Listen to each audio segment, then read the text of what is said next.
I welcome you all to attend this webinar on follicular development and novel approaches for ovarian stimulation for IVF given by Dr. Nicholas Polizos. You all are requested to put your questions through the chat box. Professor Nicholas Polizos is the clinical and scientific director of the reproductive medicine at Texas University, Barcelona, Spain. He is also a professor of reproductive endocrinology in the University of Aarhus in Denmark. Professor Polizos is the principal investigator in several large trials and a key opinion leader in the field of reproductive medicine, particularly in the treatment of poor ovarian responders in IVF, prediction of ovarian response, and premature ovarian aging. He and more than 120 invited lectures in international congresses. He has published more than 130 publications in peer-reviewed journals. He is a member of ASHRAE Development Group of Ovarian Stimulation Guideline and associated editor of IFSS Journal. With this, I welcome Dr. Polizos, and to begin this session on his webinar, over to you, sir. Thank you so much. So I would like to thank INTAS for the kind invitation, and I would like to thank you all for attending the lecture and the webinar. First of all, I want to wish you that you're all healthy and safe. It's a difficult situation. In Spain, we had a difficult situation. I hope that you will not live that situation in India, but I'm sure that we will come up back strong after this event, and we will continue our activities even with more intensity. So the title of my presentation is slightly different from what you have used to me giving in India. You know that I love India, I love the Indian people, and I'm visiting India as much as frequently I can. We will talk about follicular development and novel approaches for ovarian stimulation for IVF. And we selected this type of presentation because we are all evolving. We are developing new kinds of treatments, and I would like actually to discuss this kind of treatments, if this is the future, if they are safe, and how we need to proceed on treating our patients. So, as we all know, ovarian stimulation is a continuous evolution. We all are here in the business of IVF because of the super babe.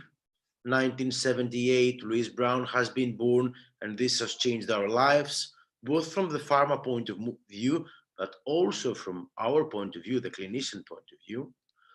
Secondly, we started having stimulation in our lives, which ovarian stimulation actually changed the perception, because from this one small follicle that we were aiming to have one oocyte in many of the cases, but not in all of them, we managed to go with multifollicular development, higher number of oocytes, embryo selection by the use of oral agents in the beginning, like clomiphene citrate. Then we went to the use of gonadotropins, and we realized that if we stimulate our patients, we might have a premature late surge, and we need to control it. Then we went more into safety, realizing that agonist protocol is not the optimal, and we need to go to the antagonist protocol because it's more safe. And then going to more safer outcomes, we figure out that sometimes we might need to freeze all the embryos or the oocytes in order to avoid ovarian hyperstimulation syndrome. So it's a continuous evolution, and this is the beauty of ovarian stimulation. What we will try to see is what we're doing during these 14 days that you see here of stimulation, but also what we do before, what strategies we adopt before, during stimulation, but also after the oocyte retrieval, after the triggering and the pickup. This is going to be the optimization, the ovarian stimulation that we're doing today, and what are the strategies we're using, why we're using them, how efficient they are, and how safe they are, because we want safety in our stimulation as well. So, pre-treatment strategies, if we're using any pre-treatment and why, starting day of stimulation, when we do start stimulation and why, how we control the late surge, because we see that we're developing new tools, and I'm not quite sure whether they're safe enough for the moment to introduce them. What is the gonadotropin dose? Should we go with a mild stimulation or a more aggressive stimulation? And of course, the famous freeze-all strategy. If it's the future, for everyone, for some, or maybe for none. So, starting from the beginning of this journey that our patients have during ovarian stimulation, we will talk about pre-treatment strategies. What are the pre-treatment strategies we use and why use them? We use medication before stimulation protocol for three major reasons. Reason number one is scheduling. We want to avoid weekends. We want to avoid, if possible, to have a pickup on a Sunday because we might be outside, we might be working, we might be enjoying our weekends in the end. And the question is, do we have a solution? Can we really postpone for one day our pickups and avoid Sunday so as to manage better our clinic? Secondly, synchronization. The follicular cohort is not growing altogether, especially if you're using antagonist protocol. And I would be happy to hear that most of us, we are using antagonist protocol. But what is the major problem? They grow asynchronically. We see follicles growing bigger and follicles growing smaller. Can we really synchronize this follicular cohort to have more follicles to increase our number of oocytes? Because this is what we want. And finally, can we increase our ovarian reserve or ovarian response to stimulation? This is the reasoning of pre-treatment strategies. And we have two major pre-treatment strategies. One would be oral contraceptive pill.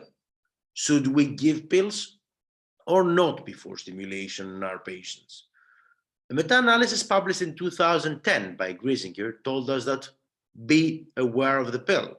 Do not use it because, first of all, you will lower ongoing pregnancy rates, but secondly, you will also need more FSH. My question is, can we rely on the studies? And why am I questioning this? Because if you see what has been published in the literature, we're talking about a meta-analysis published in 2010, but secondly, studies that have been published were 2006, 2007, 2009. We're talking about studies 12 years ago. And what is the problem of the studies 12 years ago? They might have been magnificent, very nice. The problem is that 12 years ago, you were just in the beginning of using the GnRH antagonist protocol, especially 15 years ago. And in the beginning of every protocol, there is always a learning curve. So if you don't know how to use the protocol, apparently your results can be worse. So in the beginning of the antagonist protocol, when oral contraceptive pill has been used, the protocol was not ideal. Secondly, almost none of the studies presenting data on live birth rates. So before judging, we decided to do a big study with 4,000 patients, a study that has been done in our hospital in Dexeus and has been published in the latest online version of Human Reproduction. It's not yet published in paper, but it's a very recent study, including 4,000 patients, 3,500 treated with oral contraceptive pill and 600 without oral contraceptive pill. What we did find is that the number of oocytes was always significantly higher when the oral contraceptive pill was used. Women that were taking pills before stimulation for 10 to 14 days, or even a little higher, they had a significantly higher number of oocytes retrieved. And this was independent on the androgen follicle count. As you see here, the higher the androgen follicle count, the higher the number of oocytes retrieved, and always the red line, which is the oral contraceptive pill, resulted in higher number of oocytes. But our major problem, according to the study of Griesinger, was not the number of oocytes, was that giving a pill can actually negatively affect your live birth rates. What we didn't find, if you see here, we had the fresh live birth rates and the cumulative live birth rates. And what you clearly see is that with the logistic regression models done here, neither the fresh live birth rates nor the cumulative live birth rates were lower when using the pill, telling me that I can use the oral contraceptive pill before my stimulation, first, to avoid my weekends, secondly, to synchronize my follicular cohort, and third, to make sure that I have exactly the same fresh and cumulative live birth rates. But this is when I have a good ovarian reserve? If I have a low ovarian reserve, what shall I do? Do I have any other pretreatment strategies? And we will all talk about the androgen pretreatment and the testosterone pretreatment, which is a trend. Many of us are using it, and we need evidence, and we're hopefully finalizing soon these big randomized trials we're doing. And the reason why androgen is being used in women with a low ovarian reserve is because we have strong evidence from animal studies saying that giving testosterone can really increase your number of follicles. In this study, 20 years ago, we're talking about a long time ago, or even 22, 23 years ago, we have seen that when we use testosterone gel, we increase the number of follicles. And these are studies that ovaries were taken out from mice, they were cut out in pieces, and they were checked with an electronic microscope to see the number of follicles. And we see that we're talking about a 5-fold increase.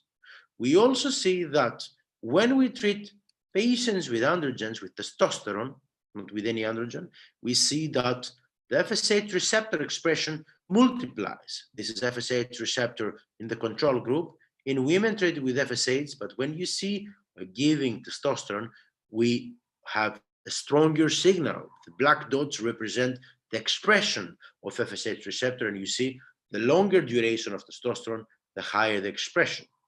For this reason, we are doing one of the biggest randomized trials in which testosterone gel at a dose of 5.5 milligrams is administered with high doses of gonadotropins in a duration protocol of actually 2 months of administration. I know that in the market, you don't have it 5.5 milligrams, but it's easy to educate your people to tell them to use half of the pump dose that Intas is giving you and administer it daily for a period of at least 1 or 2 months, I would say for 2 months, in order to increase the follicular recruitment or the number of follicles that they would reach at the recruitable stage in these women with low ovarian reserve. This study, which is a very big study, including many centers, is likely to finish in 1.5 years, and we have recruited patients that they are poor responders according to the Bologna criteria. We aim to recruit 400 patients, having approximately 200 recruited now. Interim analysis at 280 women and reaching 700 women if it's needed. And it's a double-blind placebo-controlled trial that will give us a bit more deeper insight in terms of androgen role in women with low ovarian reserve.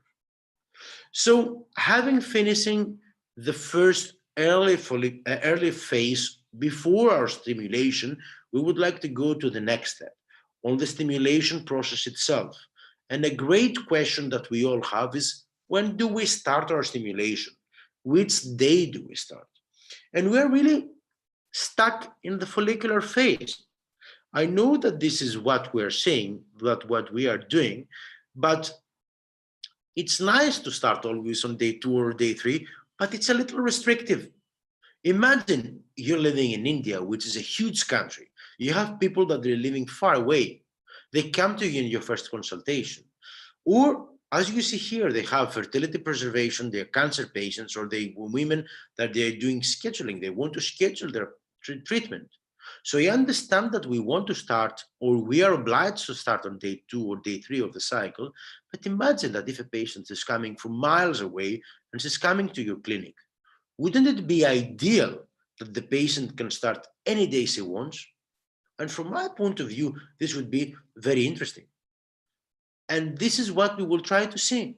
Random start ovarian stimulation. Why on day 2 and not on day 13? Not on day 21? Because there has been a great theory by Berwold in 2012, which is really taking stimulation to another dimension. And why am I telling you this? Because we start in the beginning of the cycle because the follicles are small and they can be nicely stimulated. But Berwold learned us something completely different, that follicles come in waves. Follicles are not only there in the beginning of your cycle. If you see here, these are the follicular waves during a cycle. from the follicular phase of the first cycle to the luteal phase of the follicular phase. And you see, you have one wave, second wave, third wave. During one cycle, you can have up to three different follicular waves, meaning that if I start on day 1, I can reduce some follicles, but if I start on day 2 or on day 10 or on day 13 or on day 21, I can still recruit follicles. So why not modernizing our biostimulation and being able to stimulate at any time? There have been studies that have been published and actually telling us that luteal phase ovarian stimulation regimens can work. You see here, in most of the cases with recombinant FSH, luteal phase stimulation starting on day 19, on day 14, on day 16, compared to follicular phase stimulation. And you see that you have a good number of oocytes, almost similar, good pregnancy rates, especially in the frozen embryo transfer cycles, because if you start in the luteal phase, you cannot transfer in the fresh.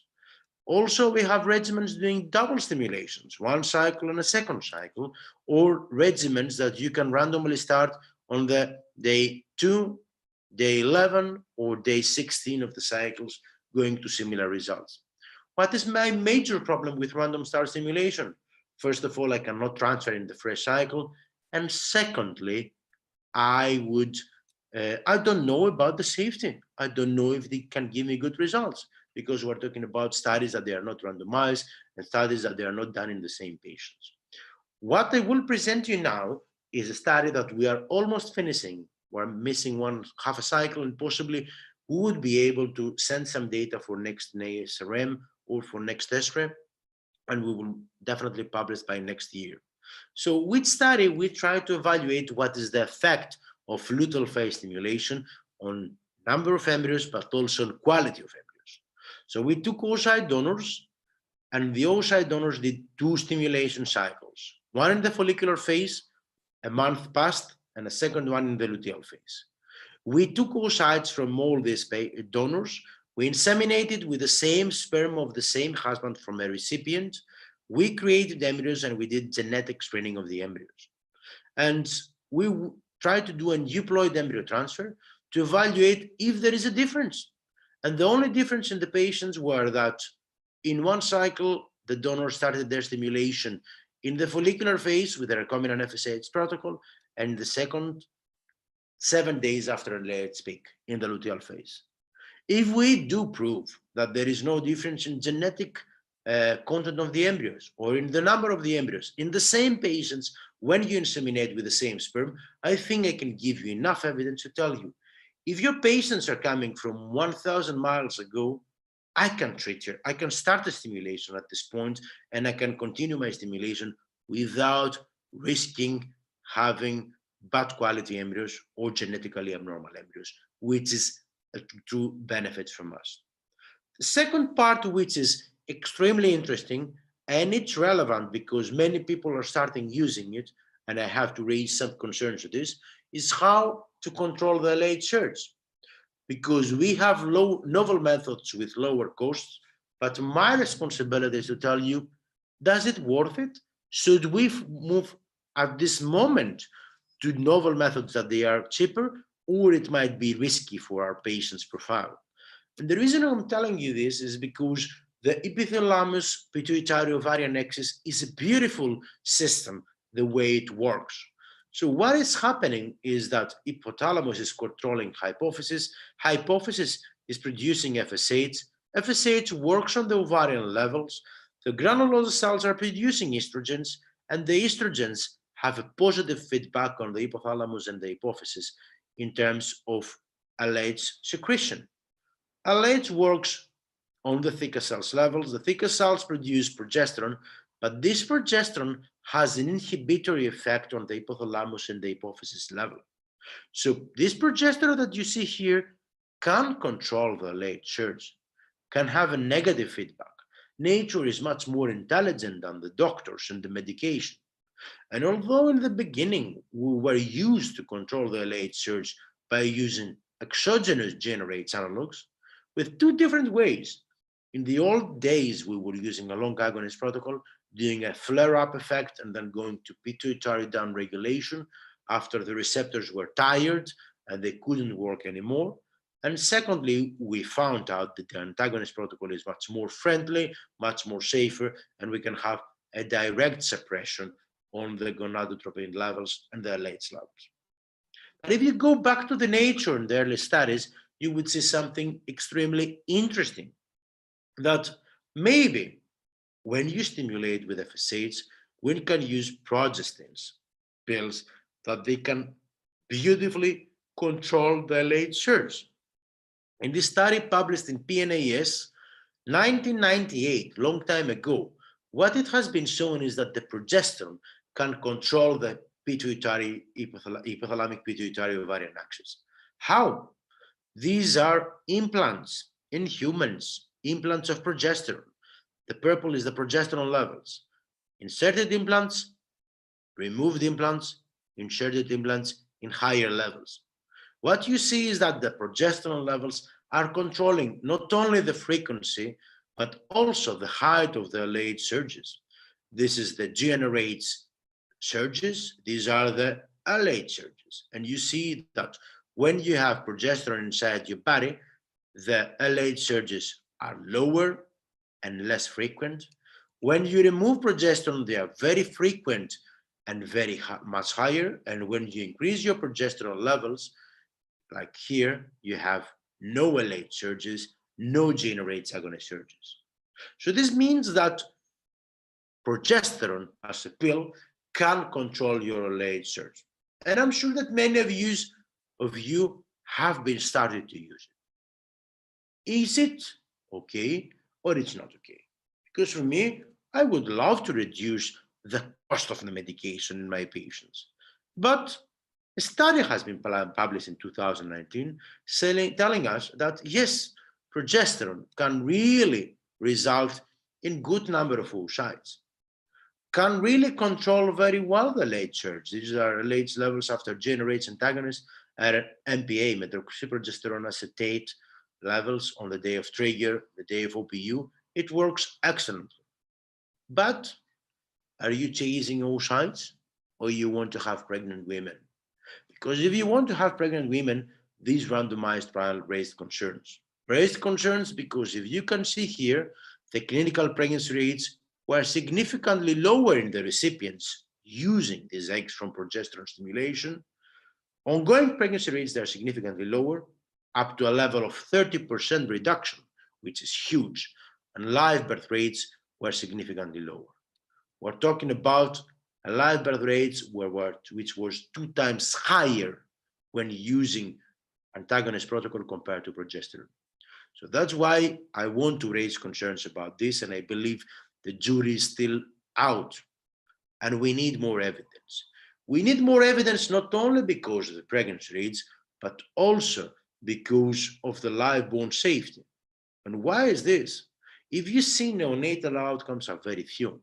Of course, what they tell us is that based on the study, there is not a big problem. Children are healthy. And malformations in the children in the terminated pregnancies are very low when you use progesterone to control the LH surge. But look at these odds ratios. We're talking about an odds ratio of 1.7. Of course, if you have few number of cases and few number of children, you will not see any difference, which is the case. 20 children born, 20 malformation, 11 malformation, 14 malformation. We're talking about very few cases. It's a rare event. But if these are true, and if we're talking that one of the stimulation protocols using progesterone can increase by 70% my risk of malformation, then I'm having a problem. Then I'm not a good doctor and I'm not treating good my patients. So wait until we have more evidence. For this reason, we are doing a study in which we're using folitropin alpha in both arms, and we're treating IVF patients in 2 protocols. One protocol, identical protocols with identical dose, with using progesterone to control the LH surge, and after 1 cycle, GnRH antagonist to control the LH surge in the same patients with the same sperm. We do IVFX and blastocyst vitrification, and then we do PGTA in the cycles, and then a euploid embryo transfer in the subsequent frozen thawed embryo transfer cycle. And what is the only difference? GnRH antagonist versus micronized progesterone vaginal pills that we're using to give to our patients, but we give them orally and we see how and if there is any difference in the genetic content on the embryos, and we're halfway of the study. So for the moment, no progesterone. Yes, GnRH antagonist to control the late surge because it's the safest and the best way for the moment until we have new evidence. The key part of our stimulation is the stimulation phase per se. And we will talk now about how we do stimulate our patients, starting from the gonadotropin dose, how you're going to select it, and if you're going to go mild or intense. And what type of medication, of course, take into account the complexity, the easiness, and how your patients are going to adapt to your treatment, because adaptation is important. And if you are in rural areas in India where the people, they are not so much educated to do their stimulation or to mix their injections, of course, there you need to take into account that simplicity is something very important. But starting from the dose, we need to tailor our dose based on ovarian reserve markers. What we do have, we have our AMH or andro follicle count. I know that I don't know what is the use of AMH in India. We tend to use it a lot. I always rely more on my andro follicle count while I take into account the AMH, but andro follicle count is my decision-making tool. Why? Because we have evidence that ovarian reserve markers can predict the extremes, excessive and low ovarian response, and this is important. But the truth is not always, and not always because we're talking also about ovarian sensitivity, which is completely different from ovarian reserve. And we know that we have the follicular output rate. We have women with a very good ovarian reserve that when we stimulate with FSH, we might have a bad ovarian response, that they are less sensitive to gonadotropins. In this way, we tend to use less acidic gonadotropins, which is the recombinants, for example, to stimulate more, and we might have better results in these patients. But what about sensitivity? Do we have markers to measure ovarian sensitivity? And should we tailor our dose based on ovarian reserve markers? And for you that you have heard me a long time ago, maybe 1 or 2 years ago, I think in one of the on the Genesis Congresses, I was talking about the genetic variation. I was talking about the study in which we stimulated women that they are potentially good ovarian responders with a good age, 18 to 38, with a good BMI, undergoing their first ovarian stimulation cycles, undergoing a stimulation with 150 units of recombinant FSH, and not being poor responders, not being PCOS patients. And what we did in these protocols, we took a blood sampling before oocyte retrieval to see if there is any variation in the genes related to the FSH gene and the FSH receptor. This study has been finished, thankfully. We're talking about a big prospective study in 3 centers recruiting 364 women. And we try to check if polymorphisms in the FSH receptor or in the FSH gene are associated with a lower ovarian response or a lower oocyte yield. And this study has been submitted to ESRE, and we will see if we will have an online presentation or not, because as you know, ESRE has been canceled. But I will give you some results because you need to follow up with the studies that we're doing, and this is the interesting part in the end. And unfortunately, we didn't find any difference. Contrary to what has been shown in other studies, when you do a properly well-designed study, you see that when you have a different genotype in your FSH receptors, with all these different genes, the genotype does not affect your ovarian reserve response, suggesting that these changes in your genotyping in your FSH receptor are not such strong based on our sample size to say that if you have a genotype, a different genotype, you need to increase the dose. Of course, if we're talking about tailoring the treatment dose, we have to talk about different strategies, which is the conventional stimulation with an antagonist or an agonist. I would go antagonist or antagonist. This was a mistake, but always I prefer antagonist protocol, and this is something that we need to take into account. But what about going milder? We have seen that some of the people say that you can use clomiphene or letrozole, cheaper stimulation, lower number of oocytes. I don't need so many. Or you can start later, day 6 or day 7 of stimulation, so as to reduce your gonadotrophin consumption. Or you can even go to lower doses, less than 150 units of recombinant FSH. Is this the future? Because in the end, if you go to the ISMAR definition, you say that a mild IVF going to 2 to 7 oocytes can be equally efficient. Is this the truth? Well, I would have objections on this. And I would have objections for several reasons. First of all, because we do have evidence that if we stimulate stronger and we have higher number of oocytes, we will increase our cumulative live birth rates. What we have seen in a big study that we have published in Fertility and Sterility in 2018, including 15,000 women, is that when we increase the number of oocytes, which are the blue bars, we significantly increase cumulative live birth rates. I like to see this 70%. I like to make sure that with a single stimulation, I will have 7 out of 10 of my patients or even more having a live-born baby.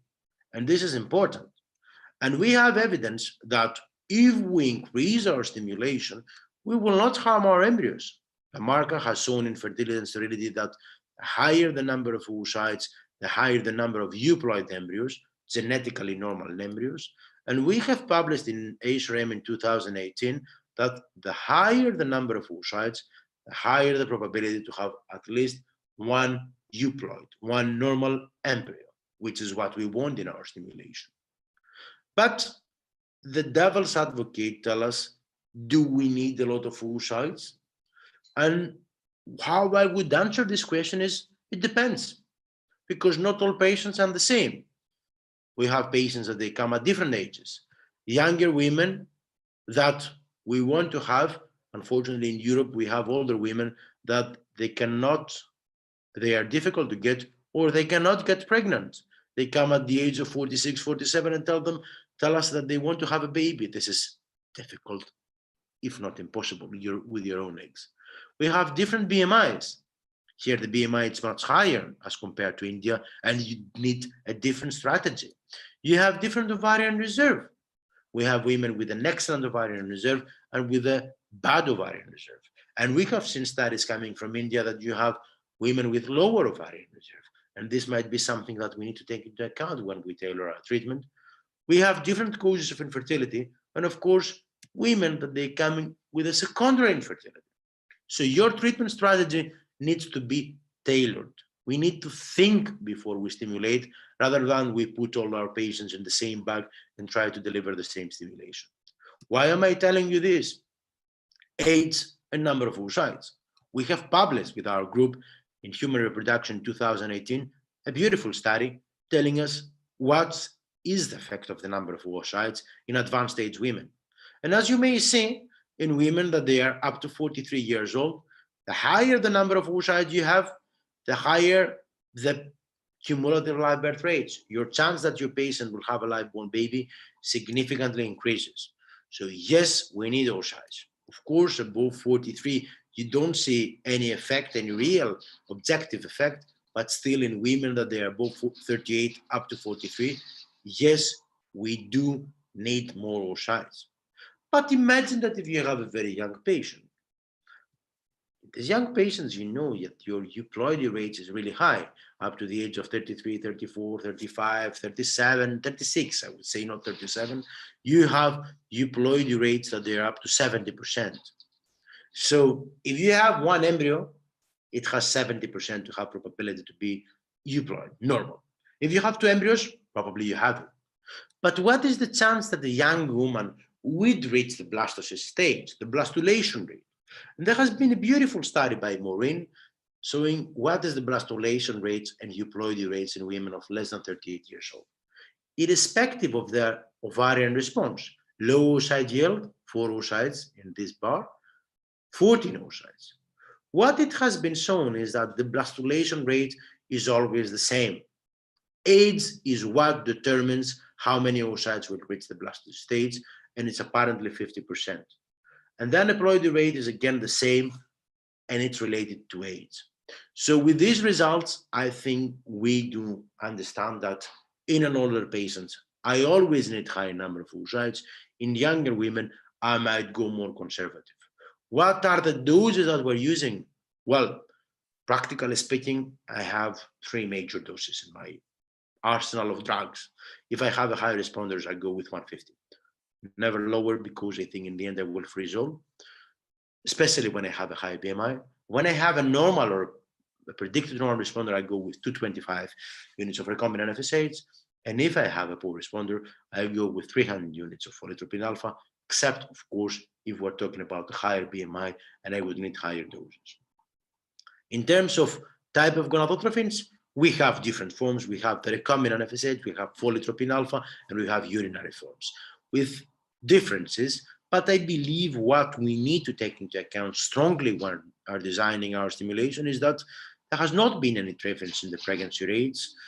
It seems that we get slightly more number of oocytes with recombinant FSH, but we have a clear advantage, which can be even more relevant in areas where the patient education can be lower. So when you have a big bulk of patients that they're coming from rural areas, what do you want?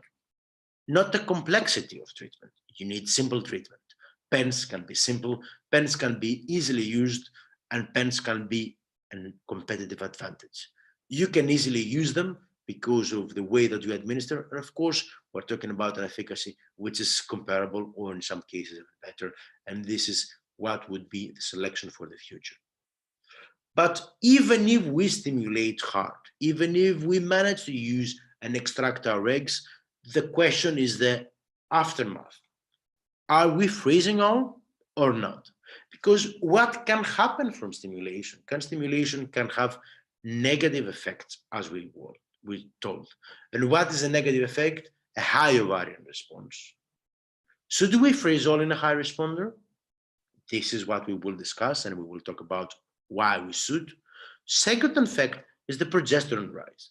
And I know that there has been a lot and great discussion about progesterone rise in the late follicular phase on the day of triggering. And my question is if we should freeze all for these patients, and then should you freeze for all? Because if you're running big units with large number of patients, why not freeze all, plan my frozen embryo transfers, and do it whenever I want? Well, we are at the stage of being able to talk about freeze all for all because we are living in a different era, because we are living in this beautiful evolution of ovarian stimulation. And this is the ICE era in reproductive medicine, which is freedom. Why is freedom? First of all, because we improved the way that we cryopreserve. From slow freezing, we went to vitrification. Both were nature papers. But what is the importance of vitrification? Efficacy. By moving to vitrification, we managed to increase the percentage of embryos that they survive following thawing, and you see here, and we increased the live birth rates. So vitrification has been a breakthrough. And it has been a breakthrough because we managed to eliminate HSS. When we're talking about ovarian stimulation, it's so that we're stimulating healthy, infertile women. I want to send back to their homes healthy moms, that they don't have complications. So what I want is to free myself from complication. Freeze all, freeze all. It's a freedom. And it's a freedom because I can eliminate HSS. But all the freedoms have some limits, because I don't want to see this. There is no meaning of seeing this huge bloated ovaries with huge number of follicles that in the end I might not use. And secondly, I can have ovarian torsions. Rarely, but I can have them. So I'm treating patients and I'm responsible. And yes, freeze-all is a solution, but I should be rational on my stimulation. The second part that I would like to strongly discuss with you is the late follicular phase progesterone rise. And why am I discussing you? Because there has been a lot of speculation. Studies coming early from Spain in 2010 telling that Above 1.5, you need always to freeze because it's bad, it's affecting your embryos. And then meta-analysis, large meta-analysis coming and telling us that above 1.2, 1.5, 1.9, this can result in significantly lower pregnancy rates. And my question to you is, are you measuring it or not?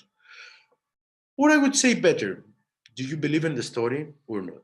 And the reason I'm telling you is that because we have seen evidence from studies telling that if you go with a frozen embryo transfer, especially when you have high progesterone levels, which you see here above 1.2, 1.5, 1.9, you have a huge drop in your implantation rates and you have a huge drop in your live birth rates. But for me, I think that the story is very, very hazy. Why? First of all, because you don't know when you measure your progesterone, and secondly, how you measure it. And I will show you evidence from studies that we published recently. So when is high and what is high and when is it high? Everyone is talking about the progesterone 1.5. So what we did a study published in Human Reproduction last year in which we took 22 donors and we stimulated them with recombinant FSHs. And we measured progesterone on the late follicular phase, on the final day of maturation, day of final maturation triggering, day of agonist administration. And we measured progesterone at 8 o'clock in the morning, 12 o'clock at noon, 4 o'clock in the afternoon, and 8 o'clock in the evening. And what we have seen was a dramatic drop. This is the same patient doing 4 consecutive measurements. So within the same patients, we have seen a decline of 44% of progesterone levels. So imagine that we're giving one advice based on a single progesterone measurement. Is it reliable when 44% of my patients have levels that they are dropped? And what is even worrisome is this. You see that women that they had high progesterone levels in the morning, in the evening, they had 70% of them, 7 out of 10, they had normal levels. You see, this is this group. So for me, I don't believe I can rely on this evidence based on how they are. Moreover, if you see in a study that we published this month in Journal of Endocrinological Investigation, we measured the same samples with 2 different kits, both of them developed by Roche, the generation 2 and the new generation 3. I'm sure that all of you have changed your progesterone assay over the last 10 years. Why? Because the companies have changed their assays. What you see is that even with the same assay, you have 41% reduction with the new assay, and on the day of HCG, you have 30% reduction, suggesting that although you might keep using your threshold of 1.5, this is not enough, this is not sufficient, because you have changed your strategy because your assay is measuring differently. And if you ask me if I'm risking anything about freeze-all, I would say I don't know, because if you ask me if can freeze-all freeze some patients, I would tell you to look at the evidence. Archaya, fertility sterility 2018. Why was hasn't freeze-all been developed? For 2 reasons. For one reason actually, safety, high risk OHSS patients. So when you have more than 15 oocytes, what you see here is your live birth rates and your clinical pregnancy rates are higher with a freeze-all. Frozen gives you higher pregnancy rates. This is not the same when we're talking about normal responders. You see, possibly there might not be no difference. But what is worrisome to me is this.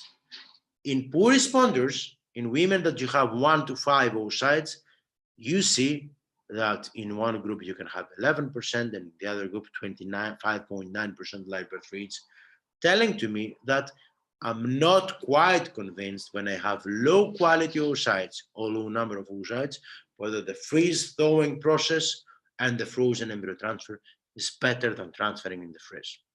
In the end, we have to realize, okay, imagine that if you freeze all, and then has been this published in CBC News. Nations fertility clinics struggle with growing number of abandoned embryos. How many children do our patients want to have?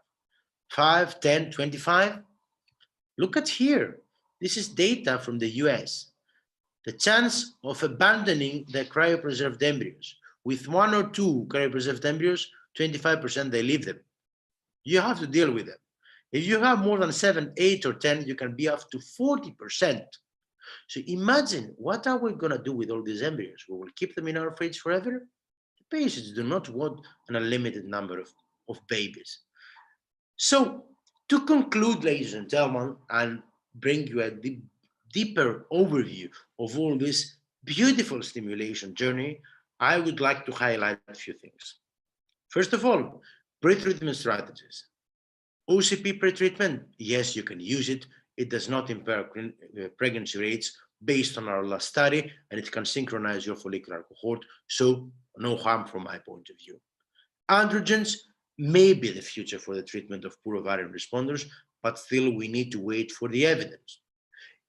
During the follicular phase, we are seeing an evolution, and we need to keep up with the evolution in a nice way. Starting day of stimulation, yes, random start and freeze-all stimulation may be a tool for patients in the future.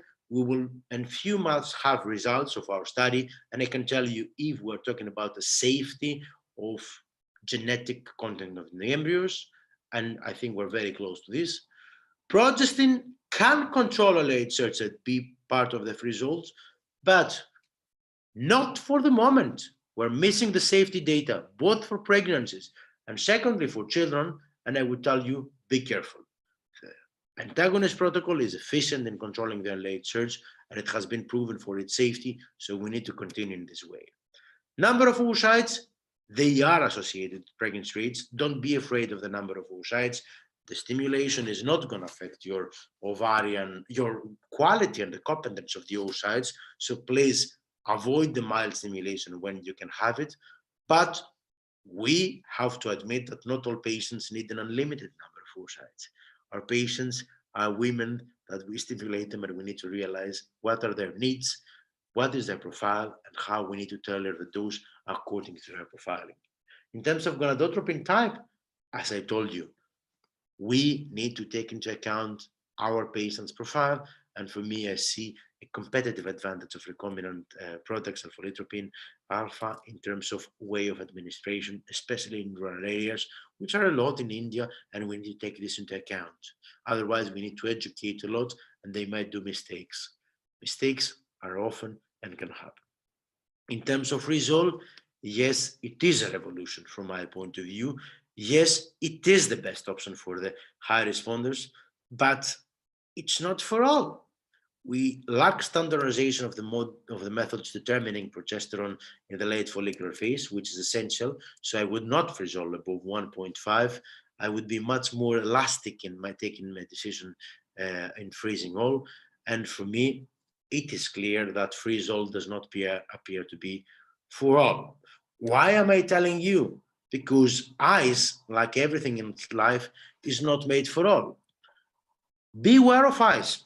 And I tell you this because in the end, we might be having a danger walking over thin ice. If you're doing ice skating and you have the right vehicle, the right automobile, you can have a nice ride over the ice. But sometimes we might use it incorrectly in bad populations, and we might have these kind of events, which of course we want to avoid. Thank you so much for your attention.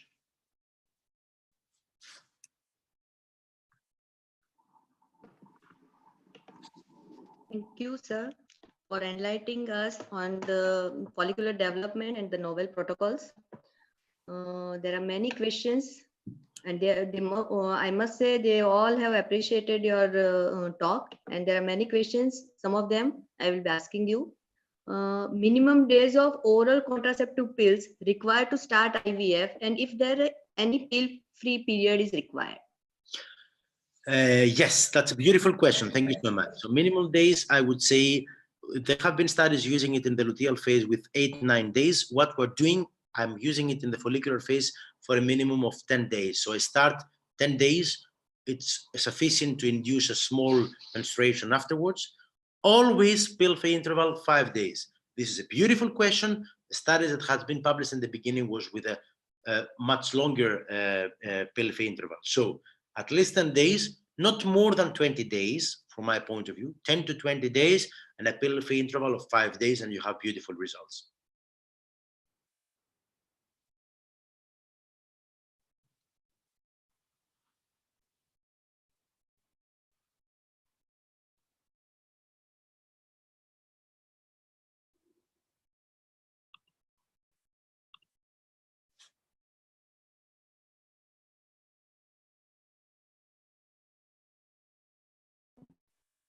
Can you hear me? Yeah. Because So there is a question. There is a question. Patient got 2 to 3 time ICSI trial and most oocytes were GV. What is the better protocol for them at the future? She is young age. Can you hear me, sir? Yes, I can hear it. It depends on how you have stimulated your patient. So for me, if you are going always to GVs, I will try to do two different things. If I'm using an antagonist protocol, if we're talking about 3 times in the same protocol, I'll always change. If it's antagonist, I will change to agonist. If it's one type of gonadotropin, I will change to the other to see if there is a difference there. Always when you have a too much GV rate, there has been studies that you have to go to bigger follicles. And this is a mistake that we're doing. So be careful so as not to trigger too early. Go to follicles more than 18 millimeters or even 20 millimeters. So I would go first, change my strategy in terms of triggering. I would trigger to bigger follicles, at least 19, 20 millimeters. I would consider dual trigger, triggering with a GnRH agonist and an HCG. And if I see that my protocols has not been working, I would definitely switch the protocol to try to do, if I was using antagonist, to use an agonist protocol, and if I would use one type of gonadotropin to change to the other, urinary or FSH or vice versa. In the end, in the vast majority of the patients, we're talking about a problem in the maturation arrest of these patients. So they will have really problems on developing mature oocytes, and it's intrinsic to the patient itself, and it would be much more difficult to treat it. But these are the strategies that I would do in order to solve this issue. If FSH polymorphism is not the cause of unexpected poor responder, what is the role of microdose HCG in such patients? Well, you microdose HCG, I don't see a role in microdose HCG. Microdose HCG, you mean that you take the HCG and you give lower doses. Well, this is a more complicated protocol that has been developed by Follicular, telling to you that you can give microdose HCG in the late follicular phase with doses of 100 to 150 or 200, but are you going to take out the HCG, dilute it, and give it to the patient? This is not feasible. We're talking about complexity of treatment, which would be much more difficult. What I need to highlight with the polymorphism is that it tells me that if I have a polymorphism, I don't need to increase my recombinant FSH dose. I will always go into this. So I will always go to the dose that has been predicted by my ovarian reserve markers. But to improve your follicular recruitment, you have the pill. I believe that more in the pill like than analyzing your polymorphism in the FSH receptor gene. But of course, we don't know if there are also other polymorphisms. So in the data set of patients that we have finished, now we will start checking for other polymorphisms in the folliculogenesis genes itself, in the AMH genes, in the estrogen receptor genes, because you might find something different. So I think we're in the beginning of this process of identifying something in the genetic level, but still I wanted to highlight to you that the FSH receptors do not appear to be a role, and don't be fooled to start measuring it for the moment. So we should not increase the dose, or should we increase the dose in such cases of FSH? I would always use with a dose which is 225. I would increase the dose, but this doesn't mean that if I have a low ovarian response, I would definitely increase the dose. Our study does not say this. Low response following a dose of 225 means that you need to go to 300 if you have an under follicle count. For sure. What it means is that my patient that has the polymorphism is not more likely to have a low response. All the patients have the same chance of having a low response for a reason that up to the moment is not related to a polymorphism or genetic variation of the FSH receptor. But yes, in terms of treatment, please, if you have a low response, increase your dose of your folitropin alpha. Next question is, what could be the effect of diurnal variation of progesterone on endometrium? Could this be one of the reasons for fresh cycle failures? Well, that's a beautiful question as well. That's why I love India, because the questions are really very interesting and very diverse. So what I would like to say to you is that I don't say that there is not an effect of progesterone on the implantation rates. The evidence are accumulating, and possibly there is. My question is that I don't know at which level, and I don't know if freeze-all is for all. So yes, the variation of progesterone, the diurnal variation that you have seen during the day, no, it's not affecting your endometrial level. Why? Because this is something that nature does it. In the unstimulated cycles, a study by Bongum in human reproduction has shown that your variation of progesterone during the day is the same that we have found. And this is not affecting your pregnancy rates. Your progesterone elevation might be affecting it, but I don't know at which level and how much. And if I don't know, I will not freeze-all for all, especially if I can harm the poor ovarian responders. Next question is, sir, in double stimulation in one cycle, how many days gap should be given to start gonadotrophins after the first oocyte pickup? Beautiful question as well. Most of the studies have tell you to wait for 7 days after trigger, so 5 days after pickup. Why is it this? Because in all the studies we have seen that when you trigger with an agonist, you need 7 days for your patient to menstruate. So after 7 days, you see that your ovaries are shrinking. So 5 days after the pickup, you can start your stimulation. Don't look at ultrasounds then, because your ovaries are going to be already big and you have so many corporal lutea that you will not be able to see your follicles and you would be disappointed. So start 5 days afterwards. Right, sir.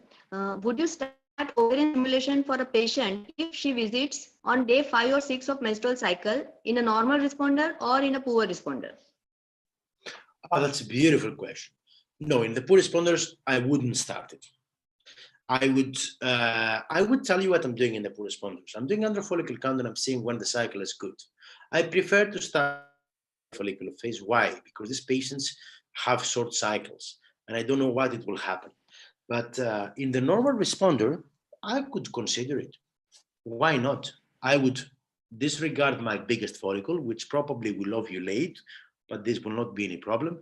My progesterone will increase, but I can still stimulate my. Next More, question is how to. Yeah, be a little less more conservative in poor responders, and not do it.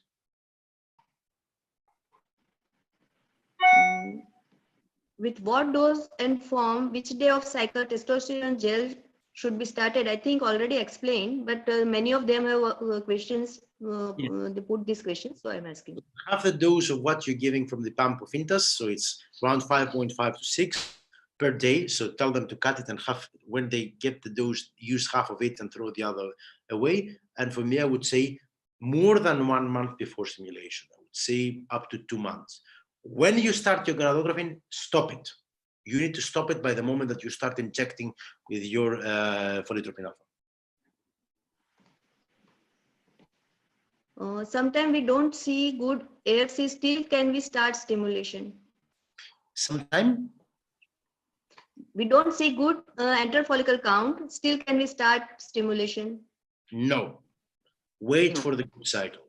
If you have a patient you're expecting will be better, wait for a cycle. That's what I'm doing it always. Waiting one cycle, it's not going to harm your patient. If you explain to her in a nice and correct way, you can wait for the good cycle.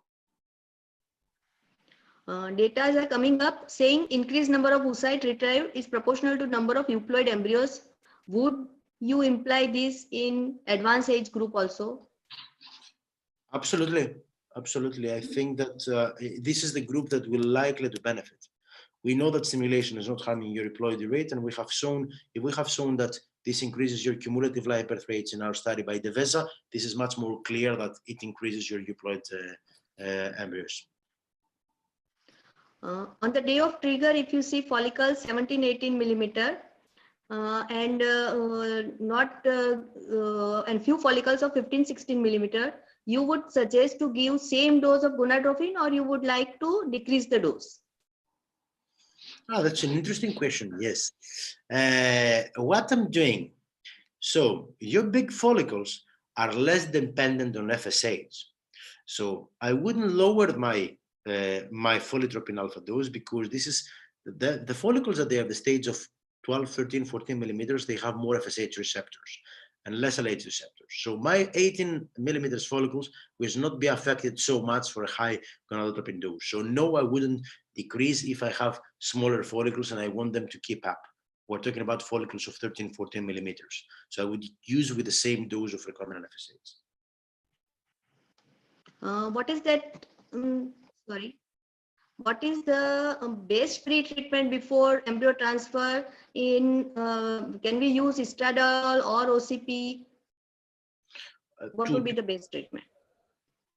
Before frozen embryo transfer cycle, you can either start an estradiol rate cycle itself, or you can use an OCP before the estradiol rate to avoid an late surge. For me, it's equally effective. I'm using probably in the most of the cases, I'm starting without OCP. I start directly with estradiol, 2 milligrams 3 times per day, or the gel. Sir, you advise freeze all in decreased ovarian reserve when age is more than 35? Well, if I have more than 15, 16 follicles of 11 millimeters, yes. They can all have OHSS, irrespective of the age. I have seen OHSS in a 41 years old lady. So yes, if you have high ovarian reserve, go with a freeze all. What will you propose, RFSH or your HMG stimulation protocol in women with higher estrogen level than normal because of genetic factors, like African population? I don't see why the urinary would help you in this population. For me, especially, it depends on, I'm telling you, for me, it's a matter of simplicity. So the pen is always something that we always take into account, especially in population that they are much more difficult to educate. And this is my feeling, but I don't see that the high estrogen levels would be benefited from a urinary form. On the contrary, no.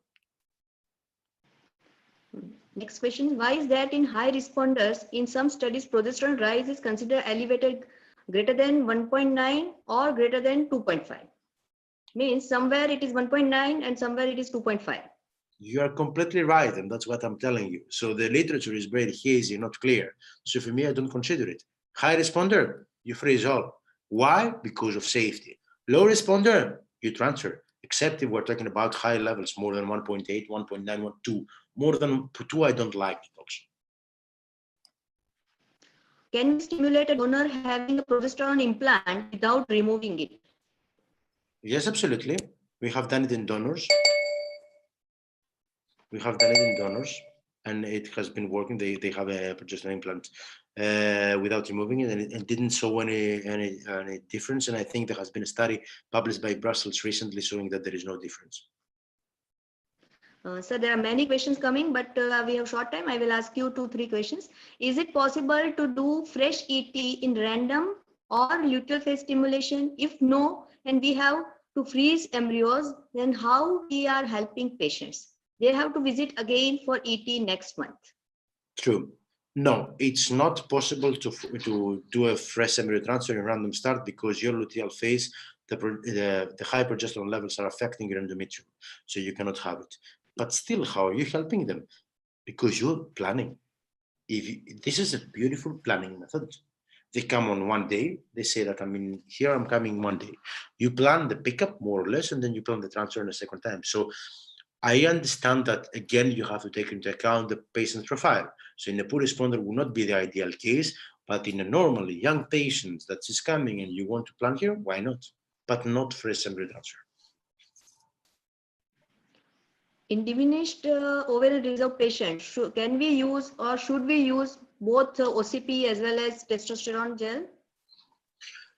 Testosterone gel, yes, but I'm using also OCP. It's not harming your patients. It's not blocking your patients. So for me, if you want to synchronize, you can do it. But it depends on your ovarian reserve. If we're talking about 2 or 3 follicles, OCP is not going to do anything. If we're talking about 6, 7 follicles, yes, it might work. In spite of good AMH with regular cycle, low E2 always. And second question, patient with AMH the second question we can consider, patient with AMH 1.3 go into IVF cycle, get pregnant, abortion at 7 weeks. Go again in ICSI cycle, all follicles in OPU, how would be 17 eggs so were empty. So how can be managed? No, first cycle, can you repeat what happened in the first cycle? That is, in spite of good AMH, regular cycle, low E2 was there. And then second question they are asking, patient with AMH 1.3 go into IVF cycle, get pregnant, abortion at 7 weeks. Go again in the ICSI cycle, all follicles in OPU, there were 17 follicles but empty. Okay, have you done? You have to go back to the previous cycle, but it's depending on each stimulation. Each cycle is different, and I don't know if it was a good cycle or not. I don't know if she injected well, because this is very important also. If the patient injects herself, she can inject wrongly, and I don't know if it was an agonist trigger. Sometimes if you do an agonist trigger, you can have an empty follicle syndrome. In these patients, you need to go to HCG. Always when we do agonist triggering, we measure progesterone and LH levels 12 hours after the trigger to see if there is a peak. This tells you that you will have lower chances of empty follicles. Sir, in your study on the use of OCP for pre-treatment, did you find any increase in the dose of gonadotropin required during stimulation in OCP group? Yes, I think there has been a slight increase in the dose, but still, it depends on what you want. I want oocytes. So for me, I don't want to have a lower number of oocytes using lower doses. It is a longer stimulation, and you can increase by 200-300 units the total FSH consumption. What about the study showing? This is patient dependent. Short duration of pill, if we're talking about 12-13 days of pill, will not affect your dose that much. If you're talking about more than 20 days, yes, it will affect. Right, sir. What about the study showing higher rates of suboptimal response with agonist trigger in OCP pre-treatment cycle? Is it owing to excessive suppression of LH at the start of treatment? Well, if you're using 10-12 days, your LH suppression would be minimal. And I can tell you about this, and we have measured the LHs, that there is not a problem. If you're talking about 3 months of pill administration, of course you will suppress your LH. So I'm not telling pill for a long time, I'm telling pill for a few days.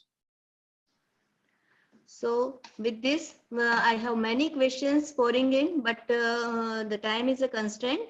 So I thank you on behalf of our viewers, and as well as from my team and interns. Thank you, sir, for enlightening us on the novel topic. Keep healthy and safe, and hopefully next year we will meet in India, because I'm still missing the Indian culture and the Indian food and the Indian people. Thank you, Dr. Nicholas. How are you doing? Fine, fine, fine. Thank you.